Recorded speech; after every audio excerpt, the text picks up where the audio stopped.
আমাকে যদি বলেন মাটি কাটা হয়েছে এই নিউজ সত্য, কিন্তু মাটি যে প্রয়োজনে কাটা হয়েছে নিউজটা এভাবে হয়নি। বলা হয়েছে যে মাটি এমনভাবে কাটা হচ্ছে অপরিকল্পিতভাবে, স্বেচ্ছাচারীভাবে কেটে নিয়ে এই যে ভায়াডাক্ট যেটা আছে লাইন, সেটা ক্ষতিগ্রস্ত হবে। এই তথ্যটি যারা বলেছেন সেটা ভিত্তিহীন। মাটি কাটা হয়েছে এবং মাটি কাটা হয়েছে প্রয়োজনেই মাটি কাটা হয়েছে।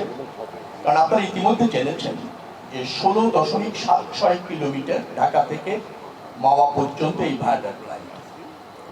এটা যখন নির্মাণ করতে হয়েছে তখন এখানে জলাভূমির মতো ছিল। তো ভারী ইকুইপমেন্ট এবং মালামাল আনার জন্য অস্থায়ীভাবে এই ধরনের ভায়াডাক্ট যেখানেই করা হয় না কেন পৃথিবী, সেখানে কিছু অস্থায়ী ভরার কনস্ট্রাকশন করা হয়। প্রকল্প শেষ হওয়ার পর সেটা আবার অ্যাজ ইট ইজ জায়গায় নিয়ে যাওয়া হয়, সেগুলো অপসারণ করে পূর্বের জায়গায় নিয়ে যাওয়া। এটা চুক্তির অংশ, প্রকল্পের অংশ। তো সেই জায়গা থেকে এটা করা হচ্ছে। 16.76 কিলোমিটারের মধ্যে ইতিমধ্যে 14.41 কিলোমিটার কিন্তু অপসারণ করা হয়ে গিয়েছে। 2.34 কিলোমিটারের মতো বাকি। তখনই এই ধরনের একটা নিউজ হয়েছে। এটা কিছুটা বিভ্রান্তি ছড়িয়েছে, এটা সত্য।